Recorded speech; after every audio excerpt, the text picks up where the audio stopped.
चलिए, तो कहना है कि हर किसी के लिए खुली किताब ना बनो, हर किसी के लिए खुली किताब ना बनो, टाइम पास का दौड़ है, पढ़कर फेंक दिए जाओगे, पढ़कर फेंक दिए जाओगे। तो नमस्कार बच्चों, कैसे हैं आप लोग?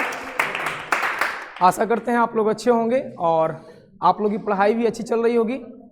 तो आइए प्यारे बच्चों, पिछले वीडियो में हम लोग 1.3 का यानी कि अपरिमेय संख्या को सिद्ध करने के लिए हम लोग सीख चुके थे, ठीक है। और एक क्वेश्चन आज का ये हम लोग थोड़ा देख लेते हैं। कहता है कि अंडर रूट में 3 है, सॉरी अंडर रूट में 6 है और ये आपका कर्णी घात आपका 3 लगाया हुआ है। इसको आपको सिद्ध करना है कि अपरिमेय संख्या है, ठीक है। तो इसको हम कैसे सिद्ध करेंगे, आइए सिद्ध करते हैं। सबसे पहले थोड़ा सा आप देख लीजिएगा, ये जो लिखा हुआ है इसको हम बोलते हैं कर्णी और इसको हम बोलते हैं घात, कर्णी घात 3। और इसको हम बोलते हैं, अंदर में जो 6 है इसको हम बोलते हैं कर्णीगत। क्या बोलते हैं? इसको हम बोलते हैं कर्णी। क्या बोलते हैं? कर्णी। इसको बोलते हैं कर्णी घात, कर्णी घात। और इसको हम लोग कहते हैं कर्णीगत, कर्णीगत कहते हैं। इस चीज को आप ऐसे भी लिख सकते हैं, 6 पे पावर 1/3 भी आप लिख सकते हैं, ठीक है। ये जो आपका लिखा हुआ है इसको आप क्या लिख सकते हैं, 6 पे पावर 1/3 लिख सकते हैं, ठीक है। इसको पढ़ेंगे 6 का कर्णी घात 3, 6 का कर्णी घात 3 है, ठीक है। 6 का कर्णी घात 3 या 6 पे पावर 1/3, तो ये सेम चीज हो जाएगा। तो इसको हमको सिद्ध करना है कि ये अपरिमेय संख्या है। तो आइए हम सिद्ध करते हैं उसी प्रकार से जिस प्रकार से पिछली वीडियोज में हम लोग √2, √3, √5, 1/√2, 3 + 2 √5 इस प्रकार से जो हम सिद्ध किए थे उसी प्रकार से इसको हम सिद्ध करेंगे। आइए लिखेंगे, माना कि प्रोसेस वही रहेगा, माना कि 6 कर्णी घात 3 एक कैसी संख्या है? एक परिमेय संख्या है, एक परिमेय संख्या है। हम मान लेते हैं कि यह एक परिमेय संख्या है और यदि यह परिमेय संख्या है तो यह किस रूप की होगी? P/Q की रूप की होगी। P/Q हमने लिख दिया। जहां आपको पता है कि P और Q क्या है, जहां P और Q पूर्णांक है तथा Q is not equal to 0 और P और Q सह अभाज्य संख्या है, P और Q सह अभाज्य संख्या है। अब ये P और Q सह अभाज्य संख्या है, चूंकि अंडर रूट में 3 है, कर्णी घात में 3 है, इसको आपको हटाना है तो आपको घन करना होगा। इसका क्या करना होगा? घन। चूंकि जब वर्गमूल होता था अंडर रूट में 2 होता था, हम उसको वर्ग करके हटा लेते थे, लेकिन यहाँ पर अंडर रूट में 3 है, हम घन करेंगे तो ये हमारा जो अंडर रूट 3 है वो हट जाएगा। तो लिखेंगे दोनों ओर घन करने पर, दोनों ओर घन करने पर, जब दोनों ओर घन करिएगा तो आपका हो जाएगा ये 6 कर्णी घात में 3 पर पावर 3 बराबर P/Q पे पावर 3 हो जाएगा। अब इसको तोड़िएगा तो कर्णी घात यहाँ पे अंदर में 3 है, पावर में 3 है, ये दोनों क्या हो जाएगा? कैंसिल, बचेगा 6 बचेगा और यहाँ बचेगा PQ में Q पे पावर 3, PQ बोलेंगे, है ना। इसको आप इधर ले आइएगा तो 6Q बराबर PQ आ जाएगा। इसको आप इक्वेशन 1 कर लीजिए। अब यहाँ पर आप देखिएगा Q पे पावर Q है, मतलब अगर ये संख्या 6 से विभाज्य है, चूंकि 6 से मल्टीप्लाई में है, संख्या 6 से क्या हो जाएगा? विभाज्य हो जाएगा। ये संख्या 6 से विभाज्य है तो आप देखिए जो संख्या 6 से विभाज्य होता है, क्या वो संख्या 2 से विभाज्य होती है? बिल्कुल होती है। जो संख्या 6 से विभाज्य होती है, क्या वो संख्या 3 से भी विभाज्य होती है? होती है। 6 से विभाज्यता का नियम कहता है कि यदि संख्या 2 और 3 दोनों से विभाज्य है तो वो संख्या 6 से क्या होती है? विभाज्य हो जाती है। तो हम कर रहे हैं संख्या 6 से विभाज्य, क्योंकि 6 इसमें मल्टीप्लाई के रूप में है। 6 मल्टीप्लाई के रूप में मतलब ये 6 से कटेगा, और जब 6 से कटेगा, जो संख्या 6 से कटता है वो संख्या 2 से भी कटती है और वो संख्या 3 से भी कटती है। इसका मतलब है कि ये संख्या 6 से भी कटेगा, 2 से भी कटेगा, 3 से भी कटेगा, तो ये भी संख्या जो है 2 से भी कटेगी, 3 से भी कटेगी। क्या कटेगी? तो हम यहां पर लिखेंगे चूंकि p पे पावर 3 6 से विभाज्य है, 6 से क्या है? विभाज्य है। और लिखेंगे इसलिए p भी, हाँ बोलिए, विभाज्य ही है, ये हमारा यह ऐसे ही होता है, विभाज्य है। p भी, इसलिए p भी 6 से विभाज्य होगी, 6 से क्या होगी? विभाज्य होगी। और यहां पर हम लिखेंगे कि जो संख्या, हम जानते हैं कि जो संख्या विभाज्यता के नियम से, ऐसे लिख दो, विभाज्यता के नियम से, विभाज्यता के नियम से हम जानते हैं कि जो संख्या 6 से विभाज्य होती है वह संख्या 2 और 3 दोनों से विभाज्य होती है। दोनों से क्या होती है? विभाज्य होती है। मतलब जो संख्या 6 से विभाज्य होगा वो संख्या 2 से भी विभाज्य होगी, 3 से भी विभाज्य होगी। यानी हम यहां पर डायरेक्ट भी लिख सकते थे कि यह संख्या PQ 2 से विभाज्य है तथा 3 से भी विभाज्य है, तथा P भी 2 से और 3 दोनों से विभाज्य होगा, लिख सकते थे। अब यहां पर हम आगे बढ़ते हैं।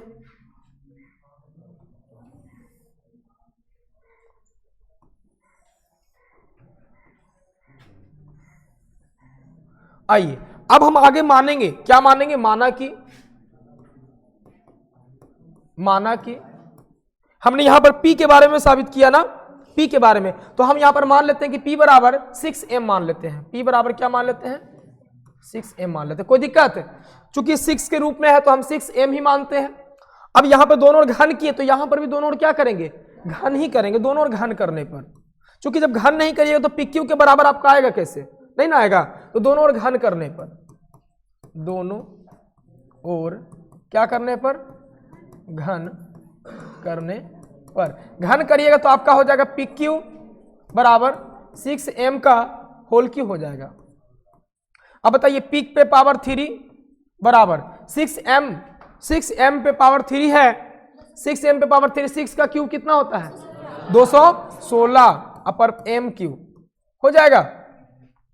PQ के जगह पर आप समीकरण 1 से 6q पे पावर 3 लिख सकते हैं, तो यहां पर लिख दीजिए 6q पे पावर 3 बराबर 216 m क्यूब। ये हम लिख देंगे यहां पे समीकरण 1 से, समीकरण 1 से, ठीक है। और यहां पर जब काट कैंसिल करिएगा तो ये आपका कितना बार में कट जाएगा?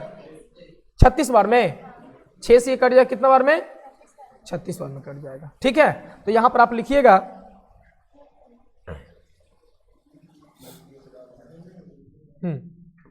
Q बराबर कितना? 36m cube, 36m cube. इसका मतलब है ये संख्या 36 से विभाज्य है। जो संख्या 36 से विभाज्य होगा वो संख्या 6 से भी विभाज्य होगा, क्योंकि 6 का ही मल्टीप्लाई तो 36 है, 6 6 का 36। तो 36 अगर किसी को काट रहा है मतलब 6 उसको निश्चित रूप से काटेगा ना। जब 6 निश्चित रूप से काट रहा है इसका मतलब है कि 2 भी काटेगा, 3 भी काटेगा ना। तो हम यहां लिख देते हैं कि चूंकि इसको समीकरण 2 कर दीजिए, चूंकि 36 6 का गुणज है, इसलिए QQ 6 से भी विभाज्य होगी, 6 से भी विभाज्य होगी और 6 से विभाज्य होगा तो Q भी 6 से विभाज्य होगा, Q भी 6 से विभाज्य होगा। पर मैं 1 पॉइंट किससे? 3 से। घन है तो घन भी विभाज्य करेगा, किसी भी कितना भी उसका पावर क्यों ना हो वो क्या हो जाएगा? आपका कटेगा, ठीक है। तो 6 भी क्या हो जाएगा? विभाज्य हो जाएगा। और जब 6 से विभाज्य हो रहा है तो हम यहां से देख रहे हैं कि जो संख्या 6 से कट जाती है वो संख्या 2 से भी कटती है और किससे कटती है? 3 से भी कटती है। तो यहां पर लिख देते हैं कि तथा और 6 से विभाज्य होगी और क्यू 2 तथा 3 से भी विभाज्य होगी। 3 से भी क्या होगी? विभाज्य हो जाएगी। कोई दिक्कत यहां तक में नहीं। अब हम आगे लिख देते हैं, यहां से अपना स्टेटमेंट को यहां पे लिख देते हैं।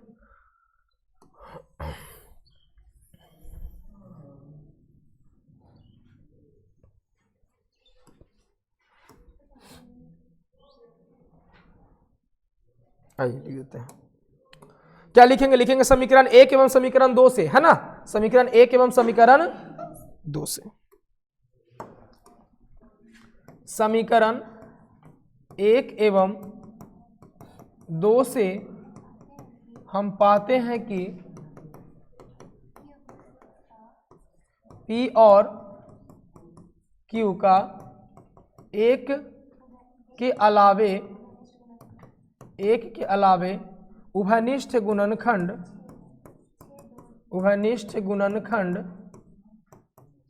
2, 3 तथा 6 है। अतः हमारा मानना कि P और Q सह अभाज्य संख्याएं हैं का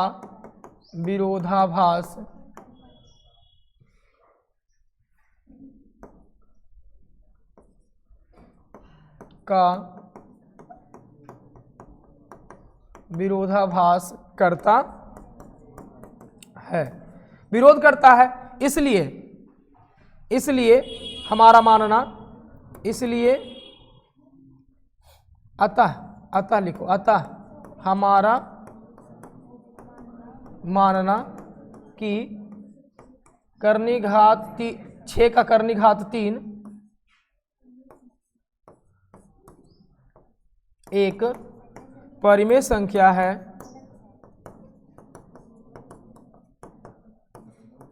गलत है। क्या है?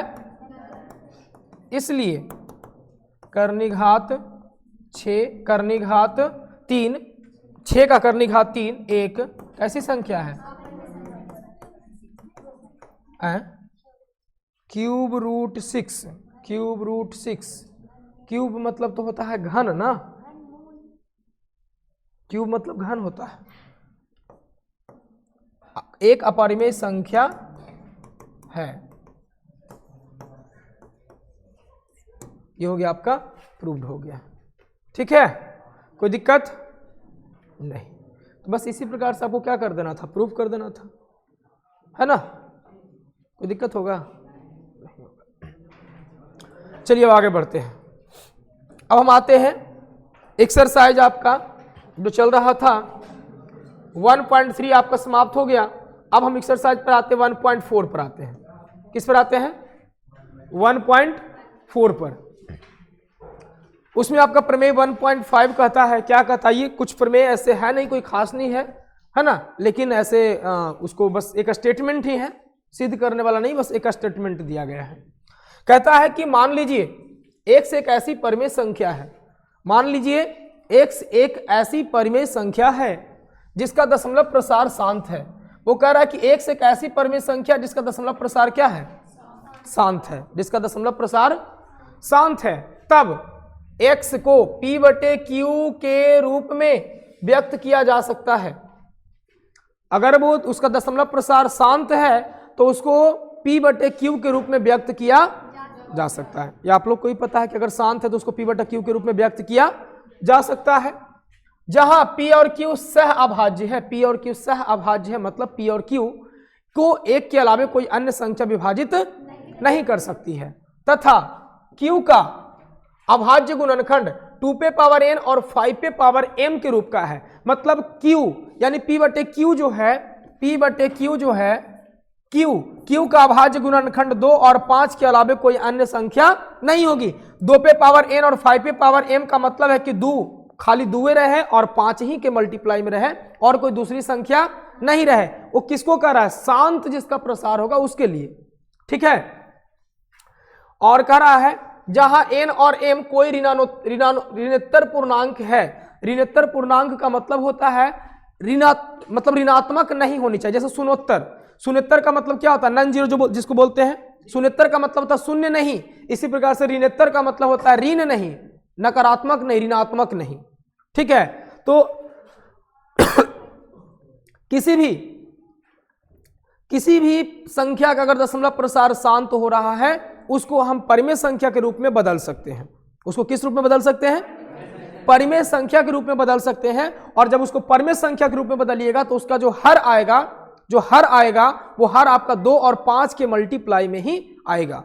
ठीक है, जैसे आइए हम यहां पर देखते हैं, कोई संख्या ले लेते, एक दशमलव प्रसार जैसे ले लेते हैं 0.5 ले लेते हैं। 0.5 शांत है।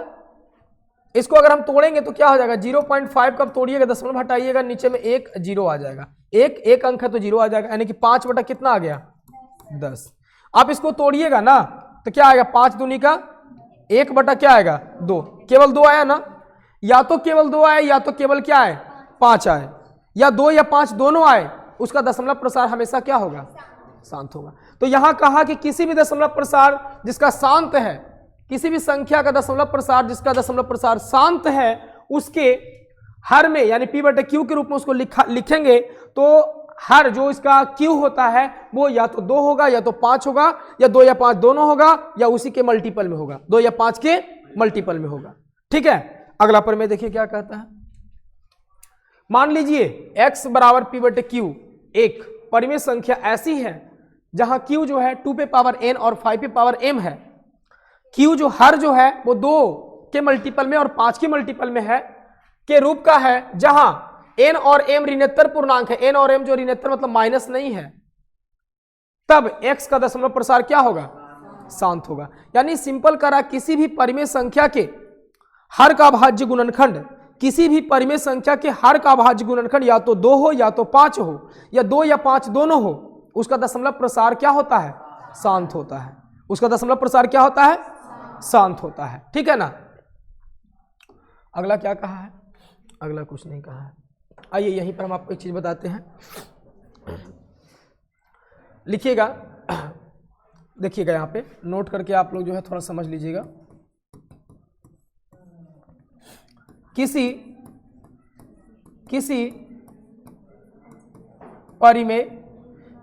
परिमेय संख्या का दशमलव निरूपण बताइए। तो किसी भी परिमेय संख्या का दशमलव निरूपण क्या हो सकता है? किसी भी परिमेय संख्या का दशमलव निरूपण क्या हो सकता है? या तो किसी परिमेय संख्या का दशमलव निरूपण शांत या अशांत आवर्ती होता है। किसी परिमेय संख्या का दशमलव निरूपण या तो शांत होता है या अशांत आवर्ती होता है। या तो शांत होता है या तो क्या होता है? अशांत आवर्ती होता है। अगर वो परिमेय संख्या है उसका दशमलव निरूपण हमेशा सदैव या तो शांत होगा या तो अशांत होगा, तो आवर्ती होगा, अनावर्ती नहीं होगा। शांत कैसे होगा? अगर उस परिमेय संख्या के हर का भाज्य गुणनखंड 2 या 5 आ रहा है, या 2 या 5 दोनों आ रहा है, उसका दशमलव प्रसार शांत होगा। और यदि 2 या 5 के अलावे कोई अन्य संख्या आता है, उसमें 3 आ जाता है, 7 आ जाता है, 11 आ जाता है, 2 और 5 के अलावे भी कोई संख्या आ जाती है, 2 और 5 है लेकिन उसके अलावे भी कोई संख्या आ जाती है, या 2 या 5 नहीं है, 3 है, 7 है, ये सारी संख्या आ जाती है, कुछ भी आ जाती है 2 या 5 के अलावे, उसका दशमलव प्रसार अशांत आवर्ती होगा। ठीक है, अब आगे आते हैं।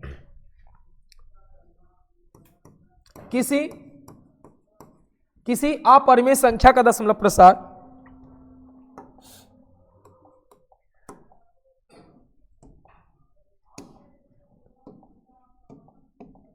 किसी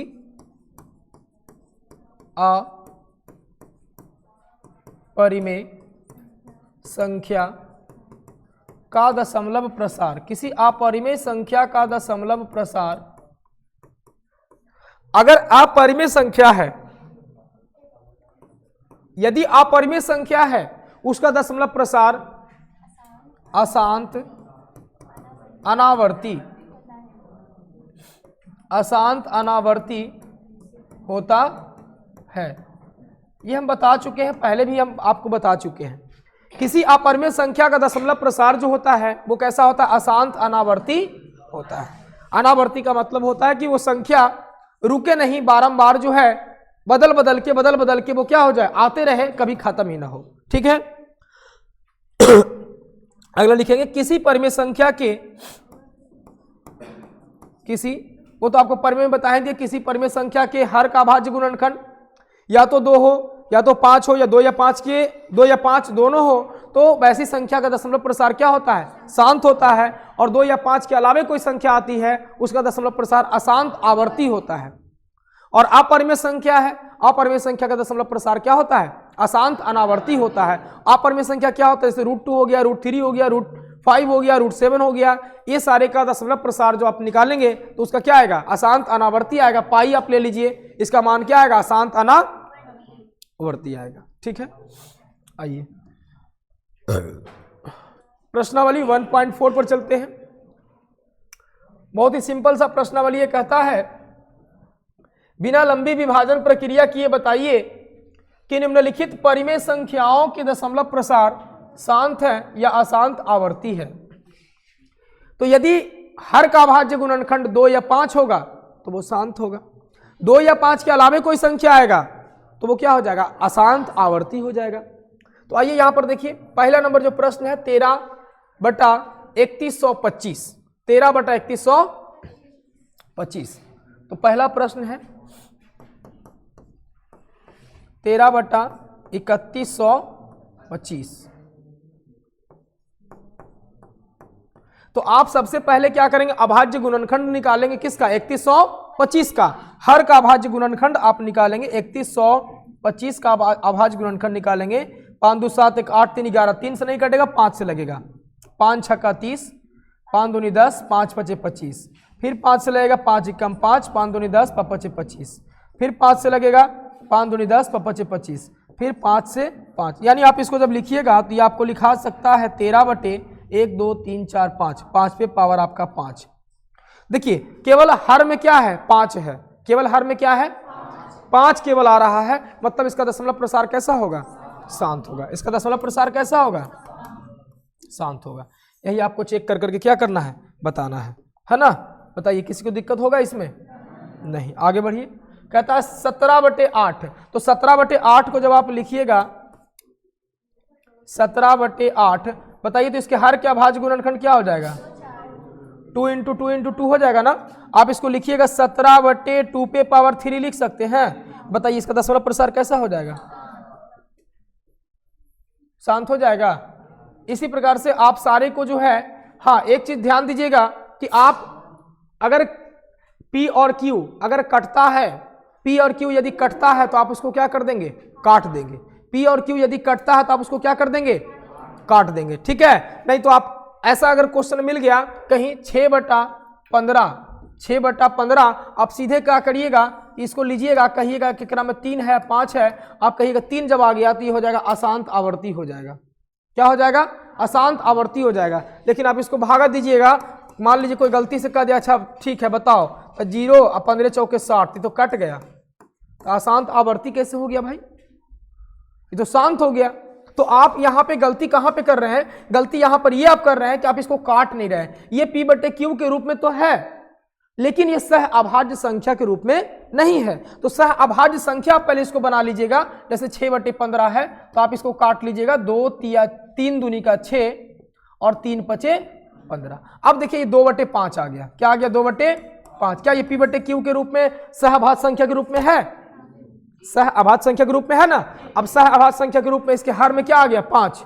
हर में 5 आ गया। बताइए क्या शांत होगा? क्या शांत आवर्ती होगा? शांत हो जाएगा। इसलिए आपको पहले ही बता दिया गया कि P/Q के रूप में हो और P और Q कैसी संख्या हो? सह अभाज्य संख्या हो, यानी वो एक के अलावा कोई अन्य संख्या से विभाजित ना हो, तब आप उसका हर का अभाज्य गुणनखंड चेक करेंगे। क्लियर है? तो इसी प्रकार से आप यहां पे देखिए 64/455, 64/455 है। आप उसको करके देखेंगे क्या आता है? शांत आता है कि अशांत? है ना। इस प्रकार से आपका दिया हुआ है, कुछ गुणनखंड करके दे दिया 2 के पावर 3 और 5 के पावर 2 के रूप में, तो 2 ही 5 तो है इसमें, तो 2 ही 5 है तो क्या हो जाएगा, शांत हो जाएगा। यहां देखिए आपको दे दिया है 2 5 7 के रूप में, 2 भी है 5 भी है 7 भी है, क्या शांत होगा, कैसा हो जाएगा, अशांत आवर्ती। अशांत होगा तो कैसा होगा, अशांत आवर्ती। देखिए क्वेश्चन आएंगे 6/15, है ना। आप इसको एकदम सीधे लीजिएगा, 15 को 3 और 5 करिएगा, लिख दीजिएगा अशांत आवर्ती, आप एग्जाम में गलत हो जाएगा, निहायती गलत हो जाएगा। आप तो कहिए कि हम तो बना के आए थे, अरे आप ही तो बताए थे इसे बनाने के लिए, इल्जाम भी हमारे ऊपर ठोकिएगा, है ना। लेकिन आप ये भूल जाइए कि यहां पर P/Q के रूप में दिया रहे तो उसको हमको सह अभाज्य संख्या बनाना था, है ना। और सह अभाज्य संख्या बिना बनाए हुए आप क्या कर दिएगा, वो उसको बोल दीजिएगा ये अशांत आवर्ती होगा, ठीक है। तो आप सुधार कर लीजिएगा ना। यहां भी देखिए कटेगा, काट लीजिएगा पहले, है ना। यहां भी देखिए कटेगा और काट लीजिएगा, ठीक है। अब कहता है ऊपर दिए गए प्रश्न में उन परिमेय संख्याओं के दशमलव प्रसारों को लिखिए जो शांत है। लो हम कर ही देते हैं। तीसरा 64 बटा कितना 455, तो 455 का भाज्य गुणनखंड, चूंकि कटेगा तो नहीं, 455 का भाज्य गुणनखंड निकालिए, कितना से लगेगा, 5 5 10 4 14, 3 से तो कटेगा नहीं, 5 से कटेगा, 5 9 45 1, 7 से कट जाएगा, 13 7 91। तो बताइए तो 64 बटे आप इसको लिखिएगा 5 गुना 7 गुना 13, कैसा हो जाएगा, अशांत होगा तो आवर्ती होगा। अशांत में 2 प्रकार होता है, अशांत एक आवर्ती होता है और एक क्या होता है, अनावर्ती होता है। तो ये आपका तीसरा नंबर क्वेश्चन। आइए 4 नंबर क्वेश्चन को भी देखते हैं। चौथा नंबर क्वेश्चन क्या कहता है, 15/1600, 15/1600, ठीक है। आप इसको काटिए पहले, कटेगा ये देखिए, 5 से 5 तिया 15, ये भी कटेगा, 5 से 5 तिया 15, 1 5 दूनी का 10, 0 320, यानी 3/320, और 320 को आप अभाज्य गुणनखंड कर दीजिए, है ना। 320 का आप अभाज्य गुणनखंड करिएगा, 2 से 16 दूनी 32, 0 बैठ जाएगा, 2 8 16, 0, 2 से 4 दूनी 8 40, 20 दूनी का 40, 10 दूनी का 20, 2 5 10, 1 2 3 4 5 6, 2 पे पावर 6 गुना 5, आप इसको लिखिएगा 2 पे पावर 6 गुना 5, कैसा होगा, 2 और 5 ही तो केवल आ रहा है, और 2 और 5 केवल आ रहा है, तो ये क्या हो जाएगा, शांत हो जाएगा। बताइए किसी को दिक्कत, किसी को कोई भी दिक्कत इसमें नहीं। अगला क्वेश्चन क्यों बढ़ते हैं।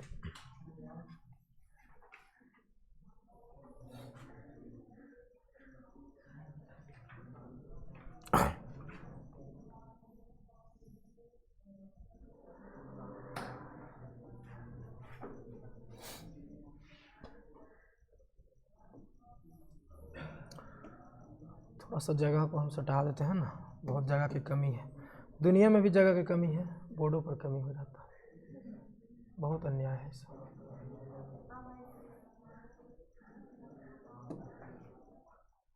दुनिया में भी जगह के लिए मारा मारी हो रहा है ना जी,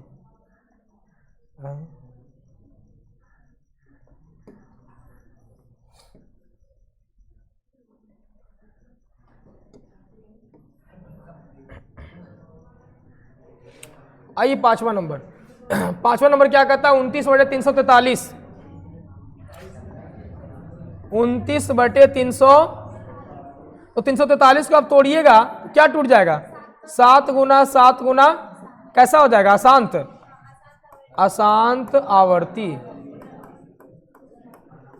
बताइए किसी को चिंता है कोई। 6ठा नंबर 23 पे 23 बटा 2 पे पावर 3 और इंटू 5 पे पावर कितना 2। बताइए कैसा, शांत किया, शांत, शांत हो जाएगा। 7वां नंबर देखिए 129 बटा 2 पे पावर 2 इंटू 5 पे पावर 7 इंटू 7 पे पावर 5, कैसा हो जाएगा। बस देख के बता सकते हैं कि यह अशांत आवर्ती होगा, इसका अशांत आवर्ती होगा, है ना। आइए 8वां नंबर, बहुत खुशी हो रहा है जी। 6/15, पहले इसको काटेंगे, 3 दूनी 6, 3 5, तो 2/5, कैसा, शांत किया, शांत, शांत हो जाएगा। 9वां नंबर 35/50 काटिए इसको पहले, है ना। 35/50 को पहले काटेंगे तो 5 सत्ते 35, 5 दहे का 50, 7/10 को तोड़ेंगे तो आप लिखिएगा 7/2 गुना 5, कैसा हो जाएगा, शांत हो जाएगा ना। इसी प्रकार से आपका 10वां नंबर जो है वो है 77/210। आप इसको लिखिएगा 77/210। 7 से 11 सत्ते 77, 7 से 7 तिया 21 और 0, तो आपका हो जाएगा 11/30। आप इसको लिखिएगा 11/2 गुना 3 गुना 5, यानी कि हो जाएगा अशांत आवर्ती। दूसरा प्रश्न कहता है ऊपर दिए गए प्रश्न में उन परिमेय संख्याओं के दशमलव प्रसारों को लिखिए जो शांत है। तो शांत कौन कौन है, पहला, दूसरा, चौथा, है ना। कौन कौन है जी, पहला, दूसरा, पहला, दूसरा, चौथा, छठा और देखो 8वां, 9वां, इतना जो है आपका क्या है, शांत है। पहला, दूसरा, चौथा, छठा, 8वां और 9वां, ये आपका क्या हो गया, शांत हो गया। शांत को आपको लिख देना है। कोई दिक्कत बताइए, कोई दिक्कत अगर है तो बताइए, दूर किया जाएगा, किसी को भी नहीं। आइए तब नेक्स्ट चलते हैं, कोई दिक्कत नहीं है तो नेक्स्ट की ओर देखा जाए, है ना। कहता है तीसरा नंबर की कुछ वास्तविक संख्याओं के दशमलव प्रसार नीचे दर्शाए गए हैं। कुछ वास्तविक संख्या है, वास्तविक संख्या परिमेय और अपरिमेय दोनों को कहा जाता है ना, दर्शाए गए हैं। प्रत्येक स्थिति के लिए निर्धारित कीजिए कि यह संख्या परिमेय संख्या है या नहीं। प्रत्येक के लिए आपको निर्धारित करना है क्या यह परिमेय संख्या है या नहीं। यदि यह परिमेय संख्या है और P/Q के रूप की है तो Q के अभाज्य गुणनखंडों के बारे में आप क्या कह सकते हैं। यदि परिमेय संख्या है तो Q के अभाज्य गुणनखंड के बारे में आप क्या कहिएगा। आइए ध्यान दीजिए, यह आपको दिया गया पहला नंबर क्वेश्चन 4, 3, 1, 2, 3, 4, 5, 6, 7, 8, 9। 9 पर जाकर ये क्या है, शांत है। 9 पर जाकर ये क्या है जी, शांत है। जब दशमलव प्रसार शांत है, दशमलव प्रसार शांत है तो क्या ये परिमेय संख्या होगी। दशमलव प्रसार शांत है तो कैसी संख्या होगी, परिमेय संख्या होगी। इसको लिखेंगे यह परिमेय संख्या है, यह परिमेय, लिखते हैं कि यह इसका दशमलव प्रसार, इसका दशमलव प्रसार शांत है, इसलिए शांत है ना, इसलिए इसको P/Q के रूप में लिखने पर इसका P/Q के रूप में लिखने पर Q का अभाज्य गुणनखंड, हर के बारे में पूछा है ना, Q के बारे में आप क्या कहिएगा। Q का अभाज्य गुणनखंड, Q का अभाज्य गुणनखंड 2n इंटू 5m के रूप का होगा, रूप का होगा। अगर शांत है तो उसको P/Q के रूप में लिख सकते हैं और P/Q के रूप में लिखेंगे तो उसका जो हर का अभाज्य गुणनखंड होगा वो 2m या 5n के रूप में इस प्रकार से आपका होगा। 2n या 5m के रूप में होगा, है ना। n का मतलब हो गया यहां पर मान लीजिए 2 हो गया या फिर जो भी कोई संख्या हो गया, पूर्णांक है, ठीक है। अगला आइए,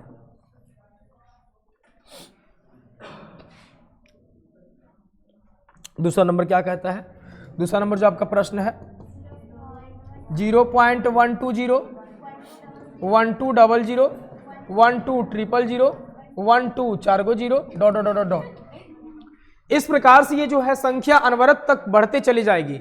12 5 गो 0, 12 6 गो 0, 12 7 गो 0, 12 8 गो 0। इस प्रकार से ये संख्या जो है अनवरत काल तक बढ़ते चली जाएगी। तो क्या ये संख्या शांत है, नहीं है। ये संख्या शांत और अशांत है तो क्या ये संख्या आवर्ती है, अशांत अनावर्ती है। कैसी संख्या है, लिखेंगे यह इसका दशमलव प्रसार, इसका दशमलव प्रसार, इसका दशमलव प्रसार, इसका दशमलव प्रसार अशांत अनावर्ती है। इसका दशमलव प्रसार कैसा है? अशांत अनावर्ती है। इसलिए यह अपरिमेय संख्या होगी। और जब अपरिमेय संख्या है, जब यह अपरिमेय संख्या, तो क्या इसको हम P बटे Q के रूप में बदलेंगे? नहीं बदल सकते हैं। और अपरिमेय संख्या जिसको हम P बटे Q के रूप में नहीं लिख सकते, इसलिए यह अपरिमेय संख्या होगी। और अपरिमेय संख्या, अरे हेलो, गुड मॉर्निंग सर। नहीं सर, कल छुट्टी दिए हुए थे, सॉरी हम भूल गए थे सर, ऐसे भी कल छुट्टी ही था। जी जी हाँ, आज है सर, ठीक है। अपरिमेय संख्या होगी, ध्यान दीजिएगा, यह अपरिमेय संख्या होगी। और अपरिमेय संख्या को P बटे Q के रूप में लिखा नहीं जा सकता है, लेकिन अपरिमेय संख्या होगी। और अपरिमेय संख्या को P बटे Q के रूप में लिखा नहीं जा सकता है। जब P बटे Q के रूप में नहीं लिखा जा सकता, तो Q के बारे में हम क्या कहेंगे? कुछ नहीं कहेंगे, है ना। चलिए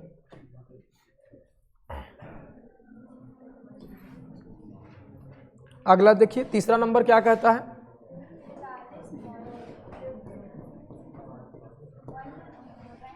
43.123453456789 सब पर रेकरिंग है। रेकरिंग का मतलब होता है कि ये संख्या बारंबार आएगी।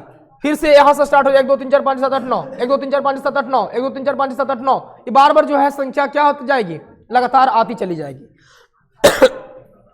तो हम इसके बारे में क्या लिखेंगे? लिखेंगे इसका दशमलव प्रसार जो होगा, इसका दशमलव प्रसार कैसा है जी? अशांत आवर्ती है। इसका दशमलव प्रसार अशांत आवर्ती है। इसका दशमलव प्रसार कैसा है? अशांत आवर्ती है। अतः इसे P बटे Q के रूप में लिखा जा सकता है। P बटे Q के रूप में लिखा जा सकता है। और Q का अभाज्य गुणनखंड 2 और 5 के अलावे अन्य संख्या भी होगी। 2 और 5 के अलावे अन्य संख्या भी होगी। कोई भी संख्या हो सकता है। 2 और 5 के अलावे 3 हो सकता है, 7 हो सकता है, 11 हो सकता है। 2 और 5 के अलावे कोई भी संख्या होगी, वो अशांत आवर्ती को ही क्या करेगा? डिनोट करेगा। चाहे 2 रहे या ना रहे, या 2 या 5 रहे, उसके बावजूद भी कोई संख्या आ जाए तो भी अशांत आवर्ती को ही क्या करेगा? डिनोट करेगा। तो ये आपका एक्सरसाइज 1.3 आपको क्या हो गया? समाप्त हो गया। 1.4 तो बताइए, इसमें किसी प्रकार का आपको कोई क्वेश्चन, किसी भी प्रश्न में कहीं पर भी कोई त्रुटि, कोई दिक्कत, तो आप पूछ सकते हैं। आप पूछिए, आप लोग पूछ सकते हैं, है ना। बाकी तो अंदर वाले तो नहीं पूछ सकते हैं, लेकिन आप लोग कमेंट बॉक्स में जरूर आप पूछ सकते हैं कि हाँ सर, यहाँ पे हमको ये प्रॉब्लम हुआ, ये हमको दिक्कत है। हम आपको उसको बताने का प्रयास करेंगे, समझाने का आपको प्रयास करेंगे, ठीक है। ऐसे हम पूरी कोशिश किए हैं कि आपको कहीं पर भी किसी प्रकार का कोई भी प्रॉब्लम ना हो, ठीक है। फिर भी अगर प्रॉब्लम रह जाती है, आप कमेंट बॉक्स में जरूर लिखें, है ना। तब तक आप लोग बताइए, कोई प्रॉब्लम किसी को भी पीछे से, आगे से? नहीं। तो चलिए प्यारे बच्चों, यहाँ पर भी कोई प्रॉब्लम नहीं है। अगर आपको कोई प्रॉब्लम है तो कमेंट बॉक्स में आप जरूर लिखें। और अगर आपको, आशा करते हैं आपको वीडियो बहुत अच्छा लगा हो और सारे क्वेश्चन समझ में आया हो, ठीक है। मिलते हैं नेक्स्ट वीडियो में नेक्स्ट एक्सरसाइज के साथ। तब तक के लिए धन्यवाद। जय हिंद।